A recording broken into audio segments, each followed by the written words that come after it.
All set? Mhm. Yep. Hi, everyone. Welcome back after a week's break. Thanks for joining us today for the High Energy Phenomena Seminar. We have two wonderful speakers lined up today, and guess without further ado, let's jump right in. So our first speaker is Dr. Ileyk El Mellah. He has, excuse me, he completed his master's with Saul Rappaport at MIT from 2011 to 2012, after which he went to Paris for his PhD. During his PhD, he made use of grid-based numerical simulations to characterize the flow surrounding an accreting compact object, moving with respect to an ambient medium. After finishing his PhD in 2016, he went to Leuven, where he got the Pegasus Marie Curie Fellowship, to model mass transfer through wind capture in high mass X-ray binaries and binaries containing a cool evolved mass losing star. In October of this year, he moved to Grenoble and now works with Benoit Cerruti on particle in cell simulations of magnetic reconnection in the ergosphere of black holes. So please take it away. Thank you very much, Rutu, for this nice introduction, and thank you all for being virtually here for this talk, where I will quickly address a few features of wind-fed neutron star in high mass X-ray binaries. But first, let me acknowledge the contribution of my collaborators, Victoria Greenberg, John Sangvest, Ronnie Keppens, and the members of the X-Wind collaboration we founded a couple of years ago, and whose not so official logo is displayed here. Our initial motivation was precisely to study both the clumpy wind from the donor star and the accretion process onto the neutron star by looking at the connection between the two in high mass X-ray binaries. So that's what naturally brings us to the question of the mass transfer mechanism in X-ray binaries. So system with a compact object here at the bottom and a star at the top, separated by this virtual dash line, which represents their respective Roche lobes. So the nature of the donor star tends to set the mass transfer mechanism. So it feels its Roche lobe because of stellar evolution or orbital decay. That's the case generally when the donor star is a low mass star, but that's also the case in a handful of high mass X-ray binaries. In this case, material is provided directly through the inner Lagrangian points. It acquires a lot of angular momentum as it falls onto the compact objects, and it forms this nice optically thick, geometrically thin accretion disk. This type of disk has been a fruitful landscape for the last decades to reveal a broad zoo of instabilities, such as the magnetorotational instability, to explain how angular momentum is evacuated outward and how the accretion process is made possible. Unfortunately, the very existence of this key components is not obvious in the second type of mass transfer mechanism when the star is a high mass star. In this case, it usually doesn't feel its Roche lobe, but it has a very intense very intense outflow through the stellar wind, and that's the capture of a fraction of this wind, which will produce by the compact object, which will produce the X-rays. But then the wind is much faster, has much less angular momentum, and the formation of a disk around the compact object, like here in this artistic figure, is absolutely not obvious. So let's get a closer look at the two main protagonists of this story. On one hand, we have a compact object, generally a neutron star. We want to measure its mass, its spin, and its magnetic field, and we are going to do so by studying its interaction with the blue supergiant it orbits. An interaction which is mediated by a supersonic UV line-driven outflow from the star.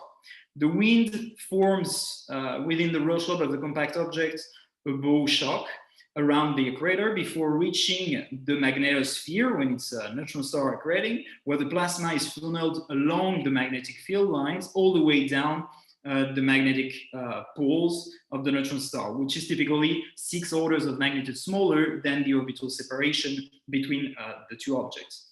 So that's where most of the X-rays we observe are emitted before being partly absorbed along the line of sight as they propagate to the observer. So that will induce also an orbital modulation in high inclination system of the observed flux. So that's the two questions I want to address here. What can we learn about the accretion flow geometry and the amounts of mass and angular momentum being transferred to the compact object, but also being lost from the binary itself?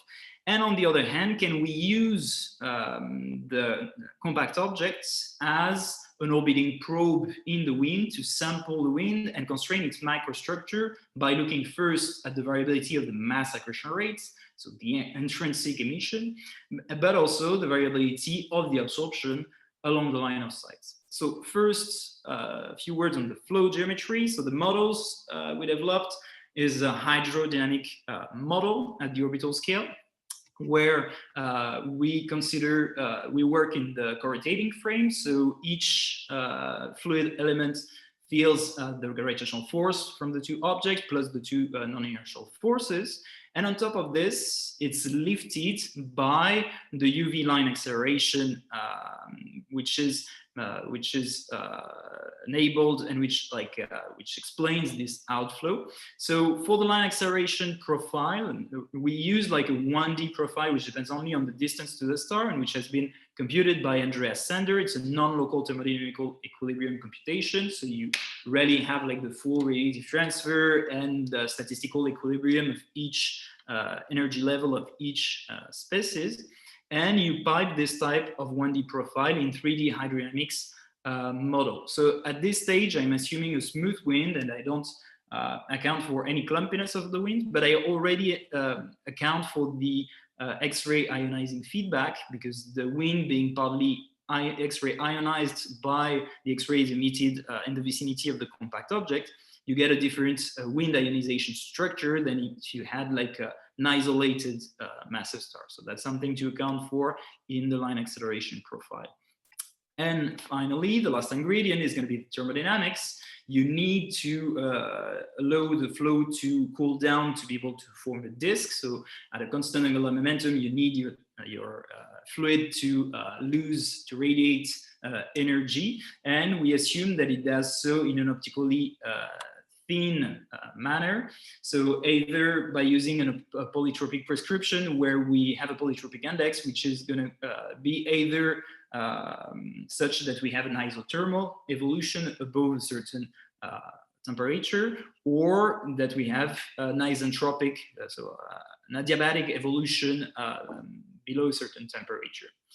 So once you put this type of ingredients in a numerical simulation, I'm not going to extend much on the numerical aspect. We can discuss more about it, but we solve the equations of hydro by using MPI-Mervac 2.0, which is grid-based codes, including adaptive mesh refinement and a whole set of different geometries. So I'm going to work with 3D spherical grids, which are going to be centered either on the compact object, like here, or on the donor star. And you see here simulation with a planar wind arriving on the compact object and forming this bow shock.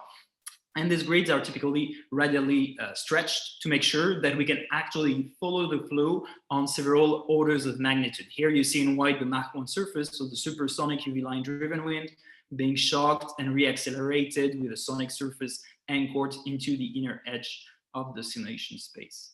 So if I run a simulation with the ingredients previously described on a 3D spherical mesh grids centered on the donor star, we get typically this type of flow morphology. So in semi-transparent yellow, you can see an isodensity contour, and here you have another isodensity contour with a higher density. So you see on the left the blue supergiant with the wind taking off in a kind of isotropic way, except near this point where you get like a nozzle, a compressed wind towards the compact object. You also have this the beginning of a spiral arm here, this accretion wake, which is due to the Coriolis force. And you see that you can have, in certain configuration, enough angular momentum to form a disk beyond the neutron star magnetosphere. So to form like a realistic disk. So let's have a closer look at this disk with this simulation, which is now centered on the compact objects, and where we introduce a wind which is representative of the wind that you get. So you get like a 3D isodensity contour and a slice in the orbital plane of the temperature with a jump of the temperatures at the shock. And you see that within the shocked region, the flow has enough angular momentum to form this kind of centrifugally maintained structure beyond the magnetosphere radius, which would be approximately the size of this sphere right here in the center. So the key criteria to determine whether you have enough angular momentum to have a circularization radius which is higher than the magnetosphere radius is typically to look at the wind speed compared to the orbital speed. And what's interesting is that now with the new line acceleration profiles we get, the wind speed at the orbital separation is typically of the order of the orbital speed or a bit smaller, which means that in this case you are in a favorable configuration to form an accretion disk. And that's something which has been confirmed. So in Cygnus X1 we knew that there was like an accretion disk, but that's always difficult to constrain the outer extent of the disk. We have like an upper limit, but we don't see the outer extent of the disk. We see the light come from the inner edge of the disk. But recently, two teams actually set new constraint and showed that the disk in Cygnus X1 might be a wind, this kind of wind capture disk. So a disk with a very small outer extent. And in Ileyk X1, we also have some hints, which have been identified by this team, of the presence of at least a transient wind capture disk. So you can form this kind of disk without having a Rose-Lobe overflow. In this simulation, the star does not feel its Rose-Lobe. That's really wind. That's really the wind which negates the mass transfer. And that's also in Ileyk X1 what triggered the multi-wavelength campaign that we are now carrying with these different PIs for these different instruments. So something both in soft and hard X-rays, but also in radio to try to detect indirect manifestations of this presence of a transient disk. So concerning the orbital, the angular momentum and the loss of angular momentum due to the wind, here on this plot, I'm representing the instantaneous rates of orbital separation, of change in the orbital separation, so A dot over A, compared to the instantaneous rates of stellar mass change as the donor star loses mass. So above 1, the orbit is widening faster than the star is losing mass. Below -1, it's shrinking faster than the star is losing mass. And here along this line, you get the value for different mass ratios between the two, with the realistic mass ratio in high mass X-ray binaries, where the equator is a non-neutron star, being of the order of 10. So we retrieve the classic result that if all the wind from the donor star is captured by the compact object, then you are in a conservative mass transfer configuration and the orbit quickly shrinks. But in these simulations, we could measure the amount of the fraction of the wind which is actually captured and the fraction of the wind which actually escapes from the system. So in a situation where the secondary, the equator doesn't capture any fraction of the wind, you get a pure widening of the orbit. And in the intermediate regime, you can get, depending on the fraction of the wind, a shrinking or a significant shrinking of the orbit, especially when you have an enhanced mass transfer. So when a large fraction of the wind is being captured by the equator. And that's something, so usually the fraction of the wind which is being captured is computed by using the Bondi-Hoyle-Littleton proxy. So just assuming a planar wind arriving with a certain speed. But the problem of this proxy is that it doesn't account for the fact that if you remember this plot, you get a very strong beaming of the wind material in the orbital plane when the wind speed is not much bigger than the orbital speed. And then you get a huge mass supply because the density of the wind is much higher in the orbital plane. So then the mass transferred and accreted onto the secondary is much higher than when you would get with a with a Bondi hole little town proxy.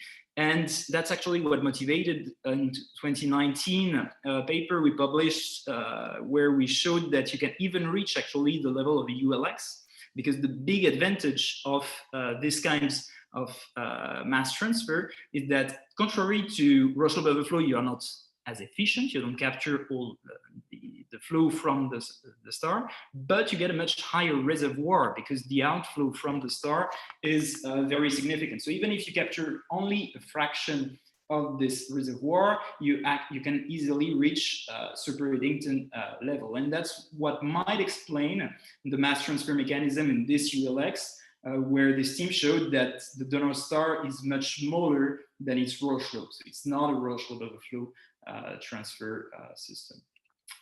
And to finish with angular momentum, so angular momentum being transferred now to the spinning neutron star. So that's something we can monitor by looking at the spin frequency of the neutron star and monitoring it on many years. And we see episodes of steady spinning down and steady spinning up. And that's something which tells us not about the mass accretion rate, but about the geometry of the accretion flow.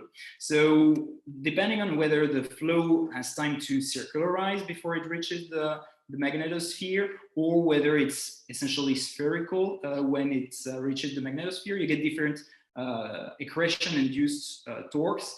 And that's something we now plan in the future to explore in more detail to compute this kind of synthetic neutron star spin frequency curves. And so like some very preliminary results here where we get like a 1D Bondi accretion onto a magnetic dipole, so that would correspond more to the second configuration, where you get on the left the mass density and the velocity field, on the right the magnetic energy and the magnetic field. And you get like this magnetosphere in white, where the material pushes and applies some accretion induced torques on the neutron star. Now, a few words on the wind microstructure. So how can we use, now that we get like some information on the flow geometry, how can we use the neutron star or the equator as a probe to sample the wind? We can look, so first, why are these winds clumpy? Well, line-driven winds are clumpy because of the line deshadowing instability. So the idea of the launching mechanism that you get resonant line absorption of UV photons from the star by metal ions, partly ionized metal ions, which will gain momentum, redistribute the momentum to the ambient medium, and then the material is lifted. And as the flow accelerates, it will keep tapping previously untouched Doppler shifted photons. So because of the dependence of the velocity profile, of the acceleration profile on the velocity, you can get this strong instability, the line deshadowing instability, which will produce internal shocks and form this kind of clumps where the density is typically 100 times bigger than in the interclump environment. So the idea was to plunge a compact object in this wind and to look at the variability of the mass accretion rate. So we just inject in a simulation space centered on the compact objects outer inflow upstream boundary conditions, which are representative of this clumpy wind in 3D. So with the shape and the properties of the clumpy wind being given by this 2D pseudoplanar simulations. So the results are the following. Here you see a slice in the orbital plane of the density with isodensity contours. Here you get the compact objects, and in the upper right panel, you get the compact objects right here. So you're looking towards the star in this direction. And at this scale, you get basically a ballistic clumps, because the wind being supersonic, the clumps are just carried away with the wind. But if you zoom in on the shock, which forms around the compact objects, you do see the impact of the clumps when they reach the shock. You see that the structure of the shock here, the Mach 1 surface in white, is being slightly modified. But more interestingly, the structure of the clumps is not retained within the shock region. So if you look at the very innermost region of the simulation space, so just above the neutron star magnetosphere, you get a turbulent environment which lost the memory of the memory of the clumps themselves. So the clumps do not retain the structure, which means that the X-ray flares and like the variability in the intrinsic mass accretion rate is not necessarily representative of the fact that a clump got captured. You know, like in the naive, purely ballistic model, you would assume that a clump is instantaneously captured if the impact parameter with respect to the compact object is too small. But here you see that the clumps first have to splash on this hydrodynamic bow shock, and as they do so, they are going to mix with the material within the shock region. So that's the cushioning role of the shock. But on top of this, you get an additional tempering effect, which is the need to evacuate the angular momentum before triggering accretion. In the classic Bondi-Hoyle-Littleton problem, with a purely planar flow, angular momentum is not a problem because it's totally axisymmetric. Each time you get like a certain amount of angular momentum being captured, you get the opposite. So you get like an instantaneous angular momentum accretion rate, which is always zero. But that's not true when you get a clumpy wind, because in this case, you will have some stochastic variations and you will have like a certain amount of angular momentum, and the flow won't accrete before you actually capture clumps with opposite angular momentum, and then you can flush the material. So these two effects combined produce this type of mass accretion rate as a function of time, where time here is approximately, the simulation is over like 10% of an orbital period of a system like the LX1, so approximately a day.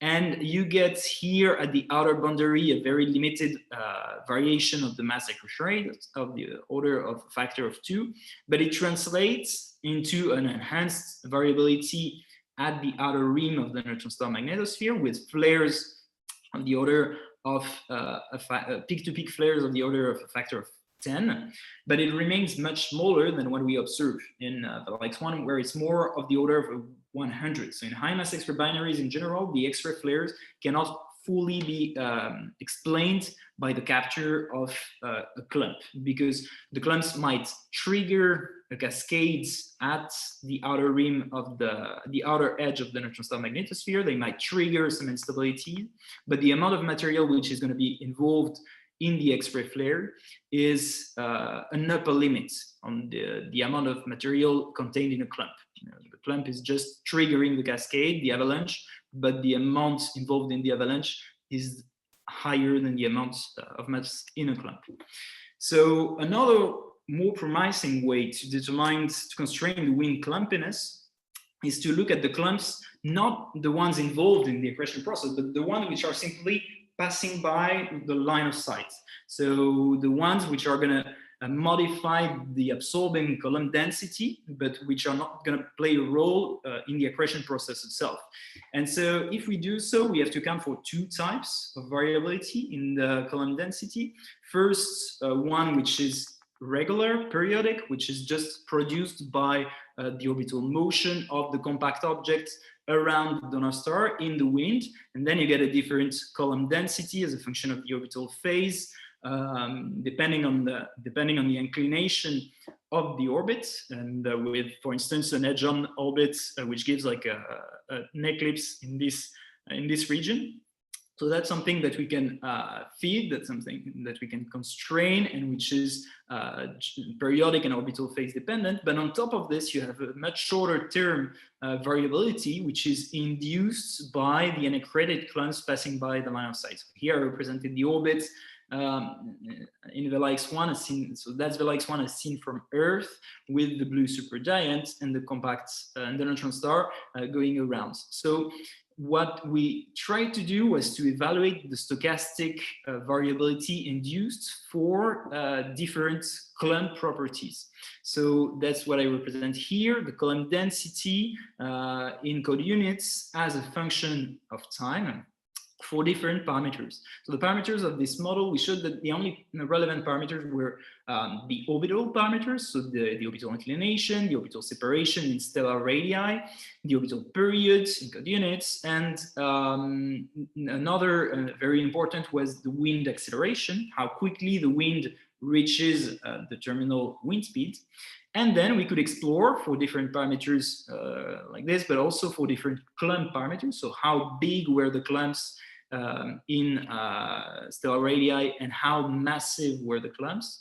What kind of NH light curve did we expect? And so if you in green, you have what you would get for a smooth, purely smooth wind. And in black, you have the variability, which is induced by the clumps passing by the line of sight. And you see that here, if you take like another of these simulations, so we run like hundreds of them, but like for another one, you get like you get lower inclination, so you no longer have like this eclipses right here, and you get a different standard deviation of the column density and a different coherence timescale. So that's the two outputs, the two things that we measured for different parameters, and we showed how to connect this, this spread around the smooth wind value and the coherence timescale that you measure at different orbital phases, how to connect them with not only the clump size, but also the clump mass. So the mass of the clump can be measured by looking at the overall mass loss rate and the overall variability of the absorption along the line of sight. So that's what triggered two XMM proposals led by Victoria Greenberg and Pragati Pradhan to try to observe in these two high mass X-ray binaries to try to constrain the wind properties and the wind microstructure based on this recipe, basically.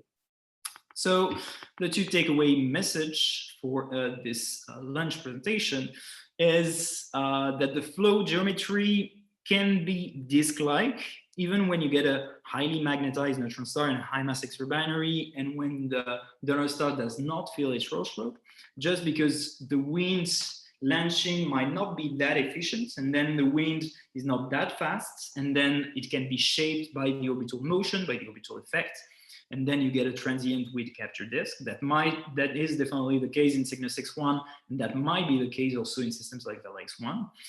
And the wind clumpiness cannot be easily constrained by the variability of the intrinsic emission of the mass accretion rate onto the compact object, because the clumps are not ballistic. They actually have to go through this hydrodynamic bow shock before being accreted onto the neutron star magnetosphere. And a more promising way to proceed is probably to study the variability of the absorbing column density along the line of sight. So I want to finish for the question with a small video to give you an idea of the flow geometry. So not only onto the secondary, but also at bigger scale. So instead of zooming in on the neutron star right here, let's consider another family of system where the neutron star is no longer a blue supergiant, but an asymptotic giant branch star, so cool star with a dusty wind.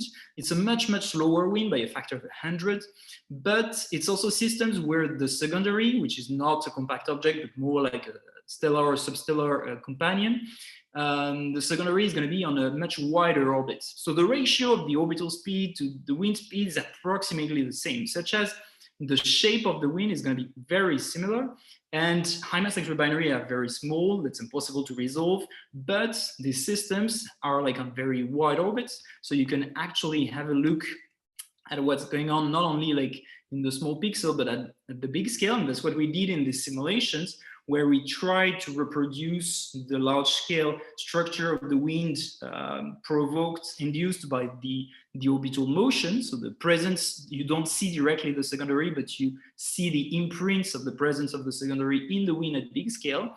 And we compared them to observations of this type of systems with ALMA. So that's like numerical setups which can be applied not only to high mass X-ray binaries, but also to much cooler objects. Thanks.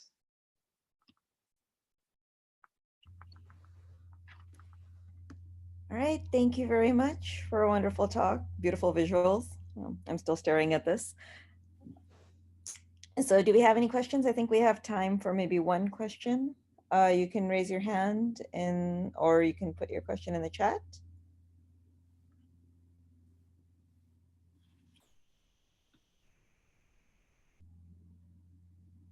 I am not seeing any raised hands or chat messages so far.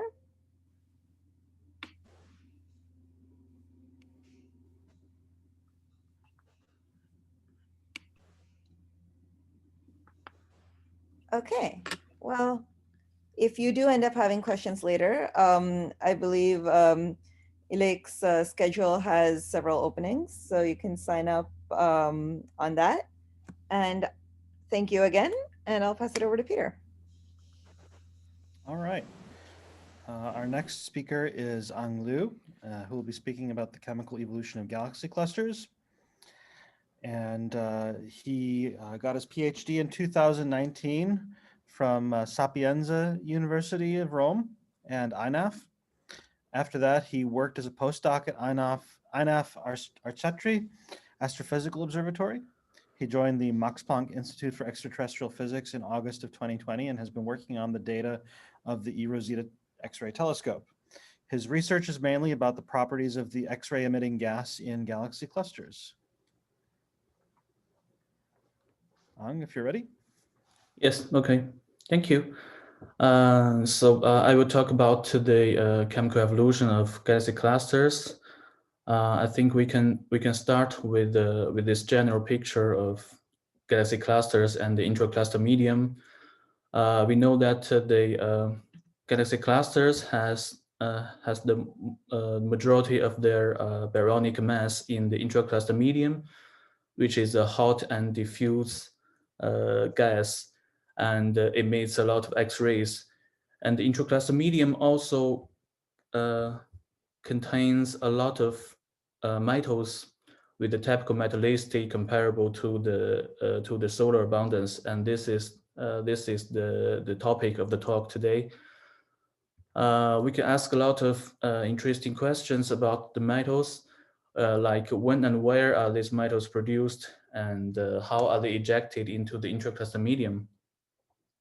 The answer to these questions can be very simple. So the metals are produced in stars and ejected into outer space through supernova explosions, and then with some galactic scale activities like galactic winds, they are finally ejected into the surrounding intracluster medium. But of course, the chemical enrichment of the intracluster medium is much more complicated than this picture.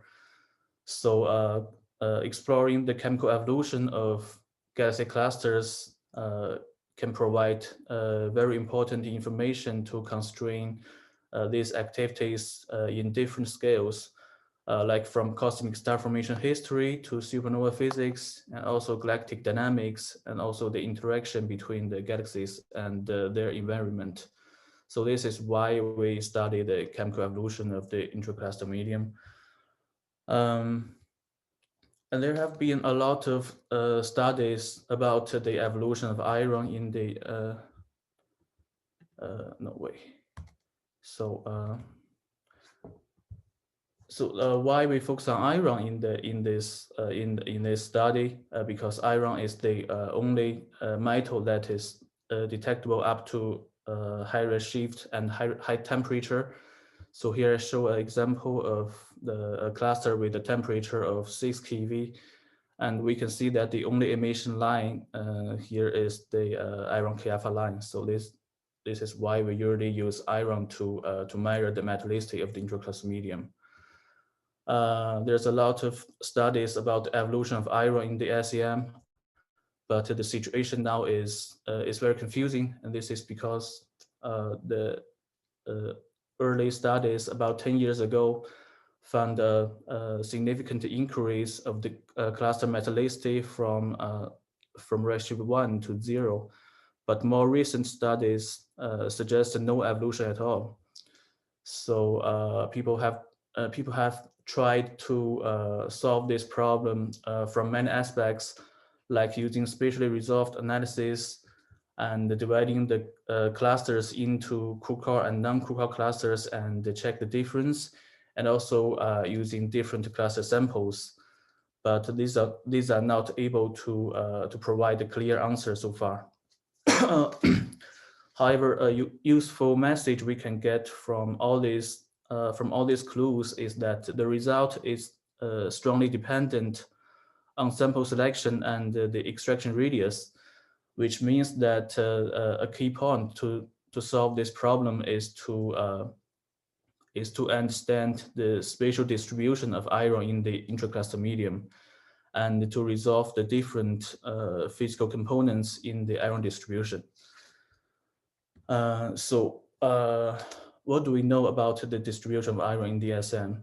Well, according to the current observations, the distribution of iron in the intracluster medium can be generally described with a combination of a central peak in the very center and a large-scale constant across the whole cluster.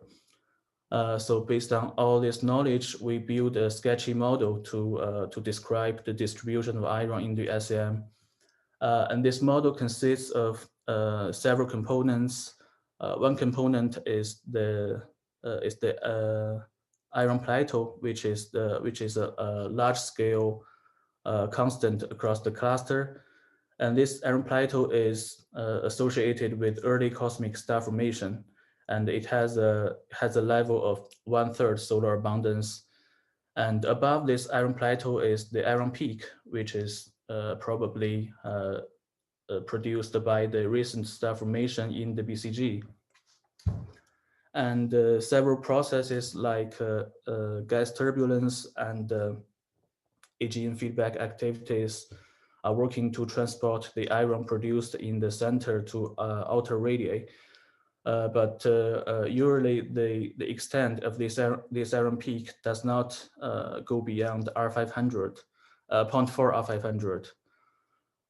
In a few clusters, we can also observe another structure, which is the central iron drop with a very small scale, about 10 kpc.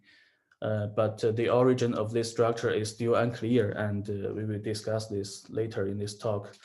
So our plan is to study the properties of all the components in this model, and to understand their roles in the chemical evolution of galaxy clusters.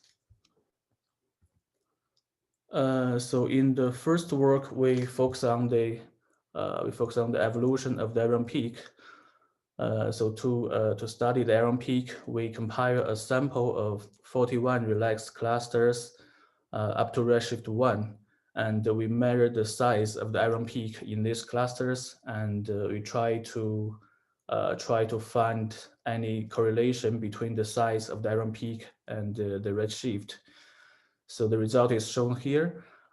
We can see that the size of the iron peak in high redshift clusters is systematically lower than the size in low redshift clusters. So this means that the spatial distribution of iron extends with time, and this broadening of the iron peak is probably due to the processes we mentioned before, like turbulence and feedback. With the iron abundance profiles of these clusters, we also compute the mass weighted average iron abundance, which is an accurate quantity to quantify the content of iron in the intracluster medium. And we can make a comparison with the emission weighted iron abundance, which is obtained by simply fitting the global emission inside a cluster without considering the spatial distribution of iron in this region. From the result, we can see that the emission weighted iron abundance is systematically higher than the real mass weighted iron abundance. And this result is in fact expected, because for the emission weighted abundance, we can see that the iron abundance in each region is weighted by density square. So in the case of the iron peak, if you have the in the same region, the higher density and the higher iron abundance, you can always get a value biased toward higher values. So this result tells us the importance to constrain the spatial distribution of iron to avoid this bias. So in a more recent study, we propose a modified strategy to measure the iron abundance in the intracluster medium, which is using the mass-weighted iron abundance and resolving the iron peak and the iron plateau by fitting the iron distribution with a double component model and study their evolution separately. So to do this study, we start from a regional sample of 500 clusters in Chandra Data Archive, and we apply some necessary selections. And finally, we get a sample of 186 Chandra clusters up to redshift 1. So these are the Chandra images of all the clusters in our sample. So for each cluster in the sample, we measure the iron abundance profile, and we fit the profile with the double component model. And we also measure the electron density profile and also the profiles of the total iron mass in the SEM and the iron peak mass and iron plateau mass. So with all this data, we compute the mass-weighted abundance in the clusters, and if we fit this distribution with the function of redshift, we find the slope very close to 0. So this means there's no evolution in the mass-weighted abundance across our sample, and this is consistent with the early enrichment picture that the majority of iron in the intracluster medium is produced at a higher redshift. We also compute the mass-weighted abundance and make a comparison with the emission-weighted abundance. So in the last work, we already showed that the emission-weighted abundance can be biased due to the iron peak. And here we also show that this bias is much larger in Kuka clusters than non-Kuka clusters. This is because for Kuka clusters, the iron peak is usually much stronger. And in non-Kuka clusters, the iron peak is much weaker, and sometimes you don't have any iron peak. So this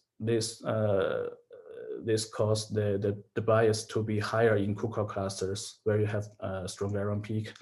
And another interesting point is that if you look at the mass-weighted abundance of these two groups of clusters, we can see that their distribution are very close. So there's no obvious difference in Kuka and non-Kuka clusters. But instead, if we look at the emission-weighted abundance, we find that the Kuka clusters have significantly higher emission-weighted abundance than non-Kuka clusters. So these results actually reflect the power of the iron peak, that it can really introduce a large bias to your result if you have a mixing of Kuka and non-Kuka clusters in the sample, and the abundance is measured in the emission-weighted way. So in the next step, we resolve the two components in the iron distribution, the iron peak and the iron plateau. And here is the ratio of the iron peak mass and the iron plateau mass. And we found that the fraction of the iron peak mass is only about 1% in the total iron mass budget. So this indicates that most of the iron in the intracluster medium is in the iron plateau, which is assumed to form in much earlier cosmic time. If we look at the evolution of the plateau and the iron peak in terms of iron mass, we found no evolution of the iron plateau across our sample. So it's basically a constant. But interestingly, we found a possible increase of the iron peak mass from redshift 1 to 0. However, the significance of this decreasing is not high, as below 2 sigma. Another interesting point is we found a huge intrinsic scatter in the iron peak mass. And this is also consistent with the picture that the iron peak is formed more recently, so that the agent feedback activities leave their imprints in the large variance in the iron peak mass. So from all this analysis, we conclude that a minor fraction of iron is in the iron peak and increase mildly with time, and the majority of iron in the SM is in the iron plateau and do not increase since redshift 1. And if you look at the total iron mass budget, you cannot find any evolution either. This is because the total iron mass budget in the SEM is dominated by the iron plateau. In the last few minutes, I will focus on another structure in this model, the central iron drop. This structure is usually observed associated with X-ray cavities, and so there are several explanations for this structure. One is the mechanical scenario, which is the direct removal of the metal-rich SEM from the core to outer regions, probably by agent outflows. And another explanation is the chemical scenario, which is the depletion of iron into dust grains in the central and high density regions. And interestingly, this scenario can be tested by comparing the abundance profiles of reactive elements and noble elements, because this dust depletion can only affect the abundance of these reactive elements, but it cannot affect the abundance of noble elements. So if we measure their abundance profiles, we expect a central drop in these reactive elements, but we should observe the usual central peak in the profiles of noble elements. And there are two noble elements that is detectable in the spectra of the intracluster medium, neon and argon. However, the emission line of neon is blended with other emission lines, so that the uncertainty in the neon abundance is relatively high. But argon can be firmly detected thanks to the isolated emission line. So basically, this test is done between the abundance profiles of iron and argon. We did this test in a sample of 12 clusters and groups with reported central iron drop. And here we show some examples of our results. And we can see that the central abundance drops are common to iron and argon. So we can see here the drops.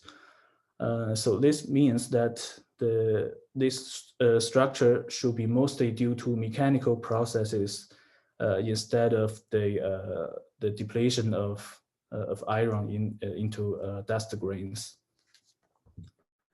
However, if we stack all the profiles of the groups and clusters in your sample, we find that the argon has a still larger abundance in the central regions with respect to reactive elements like iron and silicon and sulfur.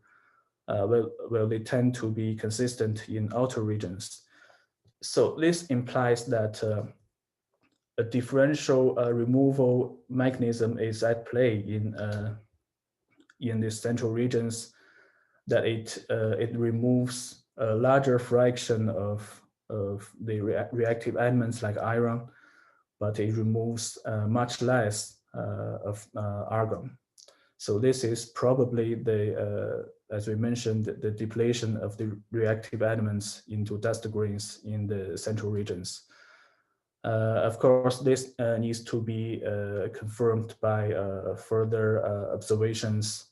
But if confirmed, this can provide an interesting approach to study the interaction and the transition between the intracluster medium and the intergalactic medium in cluster centers.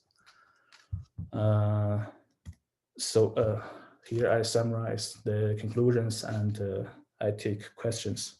Thank you.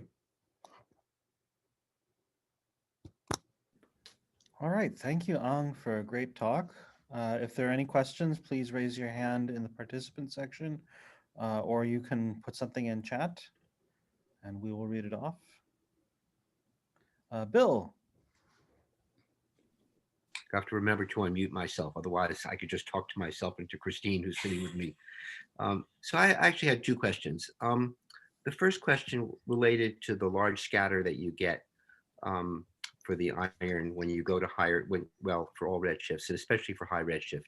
What do you do when you have multiple peaks to a cluster? How do you define the center, and how do you deal with the fact that each peak might have an iron peak on it, not just one for the whole cluster? So this is the, okay.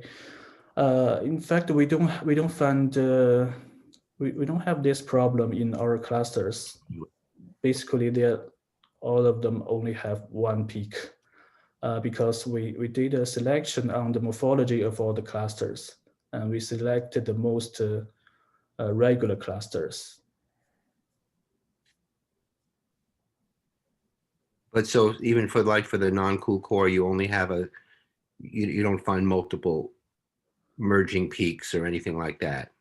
No, we don't include merging clusters in the sample. Even for non-cool core clusters, their morphology is rather regular. I think I can show the image here. So you don't find the clumps or substructures in these clusters. Okay, I'll have to stare at it a little bit longer to see. So the second question I had is related to the central iron drop. And I was wondering, the radial bins you have are not very fine. And so I was wondering what the effect might be. Presumably you're doing a single temperature fit to each radial bin. Suppose like down in the center where there's lots of cooling or all kinds of mechanical processes going on, that the temperature structure is not nice and regular. You know how that might affect measurements of the, of the abundances at the center, in the central regions? Actually, we're using multiple temperature model to fit the emission in these regions. So I think this can reduce this problem. And yes, this is the issue that we need to consider. We need to do more better on this. But actually, I think this, with the current data, this is the best we can do, because you see in most cases the uncertainty in argon abundance is very large. So if we use smaller bins, we basically get unaccepted and errors. So yeah, I think with better data we can do better. So I was just wondering whether there were some particular clusters that had very, very long exposures where you could do that better. Whether there were well exposed clusters that were modeled in detail where you also see the turnover, and I think you do see it in Perseus. It's seen in Perseus. So maybe there are plenty of counts there, and it's not that much of a problem. But I'm not sure in general. Actually, Centaurus is the best one. It's the best one. It has deepest exposure, and actually we also did this test for Perseus, but the result is not good because the temperature is too high in Perseus to detect argon. Okay. I have a question from Lorenzo. Yeah. Hi, Angel. Thanks for the nice talk. You probably have seen the results from the XCOP collaboration a few months ago, when they showed that fitting the full spectrum give inconsistent results with respect to the fit that you obtain only in the hard band for the iron K line. Did you investigate a little bit this issue, or do you think it's not